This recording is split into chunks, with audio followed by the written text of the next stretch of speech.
Katika kivuli cha miti iliyojaa mafanikio ya soka la Afrika Mashariki, jengo la Msimbazi linapokea ngome mpya inayofahamika kwa jina la Rushine De Reuck, mlinzi anayezima mashambulizi yasiyozuilika. Rushine De Reuck alizaliwa Februari 9 ya mwaka 1996 huko Cape Town nchini Afrika ya Kusini, na Calksteinfontein ndio mtaa uliomkuza yeye na ndoto yake ya kuwa mchezaji mkubwa wa soka. Alianza safari yake ASD Academy na Pacos de Ferreira. Pia alipita vilabu kama Hellenic, Marion, Maritzburg United, kote akianza safari ya ligi kuu ya Afrika Kusini, ambapo aliadhibu washambuliaji na kushinda tuzo ya mlinzi bora msimu wa mwaka 2019-2020. Na ilipofika mwaka 2021, Rushine alijiunga na Mamelodi Sundowns kwa mkataba wa miaka 5.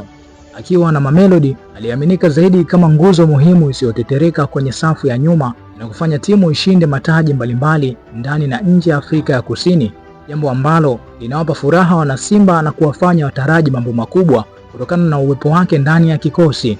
Rushine sio tu mlinzi wa kati, ni mchezaji anayeweza kuhakikisha usalama wa safu ya ulinzi akitokea kulia. Pia ana uwezo wa kuanzisha mipira ya kasi na kuratibu mashambulizi kutoka nyuma.